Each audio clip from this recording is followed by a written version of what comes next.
जो जवान देश की सेवा में लगा है, देश की सुरक्षा में लगा है, वही जवान अपने घर की सुरक्षा नहीं कर पाता है। यह आज के दिन की सबसे दुखद खबर है कि भारत की सेना के एक जवान के परिवार का घर उत्तर प्रदेश के प्रशासन द्वारा बुलडोजर से तोड़ करके गिरा दिया जाता है। यह है इस देश के देश सेवक को मिलने वाला इनाम, जो प्रशासन उसे बड़े सम्मान की तरह पेश कर रहा है। नीयत सच्ची हो तो पूरी कायनात आपके हक में खड़ी हो जाती है। ਮਾਨ ਸਰਕਾਰ ਨੇ ਨਹਿਰੀ ਪਾਣੀ ਦੀ ਸਮੱਸਿਆ ਨੂੰ ਨਜਿੱਠਣ ਵਾਸਤੇ ਬਹੁਤ ਵਧੀਆ ਕੰਮ ਕੀਤੇ ਆ। ਸਾਡੇ ਖੇਤਾਂ ਨੂੰ ਪਾਣੀ ਪੂਰਾ ਲੱਗਣ ਲੱਗ ਪਿਆ ਜੀ। मांझा, मालवा, दुआबा और पुआध के इलाके दुआएं दे रहे हैं। ਮਾਨ ਸਰਕਾਰ ਦਾ ਬਹੁਤ-ਬਹੁਤ ਧੰਨਵਾਦ ਕਰਦੇ ਹਾਂ। ਇਸ ਜੂਨ ਜੁਲਾਈ ਜਦੋਂ ਝੋਨੇ ਦੀ ਫਸਲ ਹੋਊਗੀ ਇਹ 85% ਤੇ ਪਹੁੰਚ ਜਾਾਂਗੇ। मजबूरी में आकर आईटीबीपी के जवान रामकिशन भारती ने एक वीडियो बनाया जिसमें उसने बताया कि उसका गांव चायल, जो कि उत्तर प्रदेश के वैशाली में पड़ता है, वहां पर उसका मकान लोकल प्रशासन द्वारा गिरा दिया गया है। यह कह करके ये कि इलीगल बना हुआ है, यह सरकारी जमीन पर बना हुआ है, नपाई चल रही है, इसलिए तुम्हारा मकान गिराया जा रहा है। रामकिशन भारती आगे कुछ इल्जाम भी लगाते हैं। वे बताते हैं कि प्रशासन उनके परिवार से जबरन पैसा वसूलने की कोशिश कर रहा था, क्योंकि उसके परिवार के पास देने को पैसा नहीं था, इसीलिए उनका मकान गिरा दिया गया। क्या यही एक जवान को मिलने वाला इनाम है जो कि उसे उस सेवा के लिए मिलता है जो उसने खुद चूज की है? उसने चूज किया कि वे भारत की सेना में भर्ती होंगे, देश की सुरक्षा करेंगे, आतंकवादियों का मुकाबला करेंगे, देश के दुश्मन की गोली अपनी छाती पर सहेंगे। क्या इसी का इनाम उसको मिल रहा है? और यह खबर तो सामने आ गई कि इस जवान ने सामने आकर हिम्मत जुटाकर अपनी नौकरी पर खतरा मोल लेकर वीडियो बनाई और सच्चाई सबके सामने रखी। यह तो खबर बाहर आ गई। कितने ही ऐसे मकान होंगे जिनकी खबरें भी बाहर नहीं आती होंगी, जिनसे प्रशासन पैसा ऐंठ लेता होगा, जो मजबूरी में अपना घर बचाने के लिए पैसा प्रशासन को दे देते होंगे। कितनी ही ऐसी कहानियां होंगी। अखिलेश यादव ने यह खबर शेयर की है। वो कह रहे हैं कि पीडीए परिवार पर हमले का एक और उदाहरण सामने आ गया है। उत्तर प्रदेश की वर्चस्ववादी सरकार पीडीए समाज के ऊपर इसी तरीके के हमले करती रहती है। असल में बताया यह जा रहा है कि रामकिशन भारती दलित समाज से आने वाले एक शख्स हैं, फिलहाल के लिए आईटीबीपी में नौकरी कर रहे हैं और अमरनाथ यात्रा की सुरक्षा में लगे हुए हैं। अमरनाथ की यात्रा इतनी ऊंचाई पर होती है जहां पर लोगों को ऑक्सीजन टैंक लेकर के जाना पड़ता है, लोगों की हालत खराब हो जाती है। ये जवान वहां पर 10-10, 20-20 किलो का वजन लेकर के चढ़ते हैं, वहां तक पहुंचते हैं, फिर bullet proof jacket, bullet proof helmet, हाथ में बंदूक, उंगलियां जमा देने वाली ठंड में खड़े होकर के देश की सेवा करते हैं और उनको घर पर सामान्य से सुरक्षा भी नहीं मिल पाती। कहां है वो तमाम आर्मी के अधिकारी जो कि कहते हैं कि हम अपने जवानों की पूरी मदद करते हैं? क्या इस तरीके की मदद नहीं की जा सकती कि उसका मकान ही बचा लिया जाए? और उन तमाम नेताओं की बात क्या कहें कि जो कभी कहते थे कि हमारा जवान सियाचिन में लड़ रहा है, उसके लिए क्या आप एक नोटबंदी की लाइन में नहीं खड़े हो सकते? यह जवान आज भी उसी जगह पर लड़ रहा है, लेकिन अब उसका घर तोड़ा जा रहा है। कौन जवाब देगा?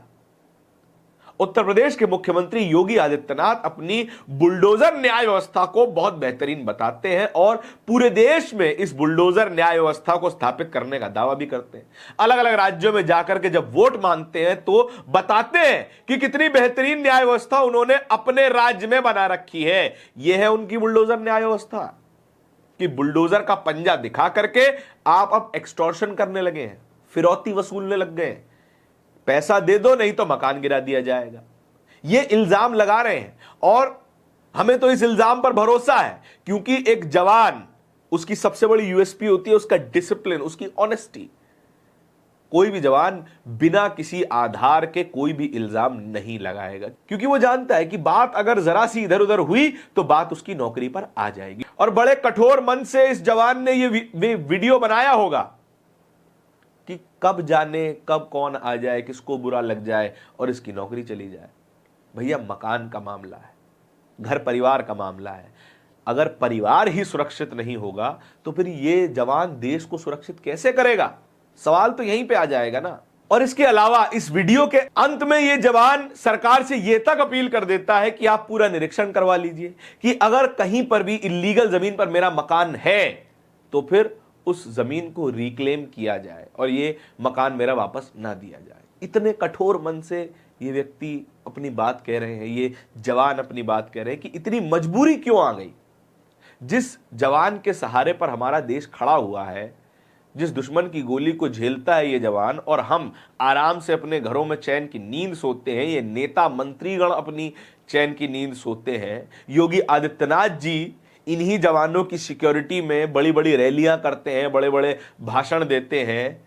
प्रधानमंत्री मोदी जी हर त्योहार पर आर्मी की ड्रेस पहन करके पहुंच जाते हैं इन्हीं जवानों के पास, फोटो खिंचवाने के लिए, बताने के लिए कि उनका आर्मी से कितना पुराना नाता है।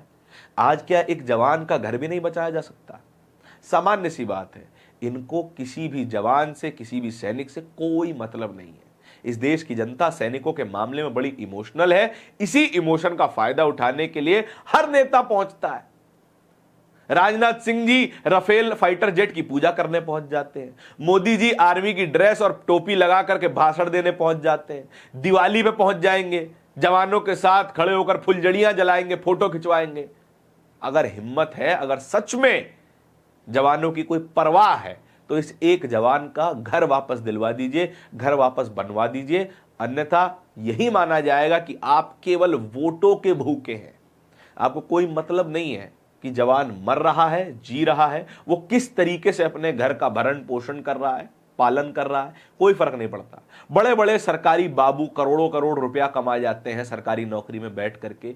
इकलौती सरकारी नौकरी ये है जहां पर आमदनी अठन्नी होती है और नुकसान के नाम पर जान तक जा सकती है। और बदले में आपको क्या मिलेगा? अगर अग्निवीर है तो भाई साहब आपको शहीद का दर्जा भी नहीं मिलेगा।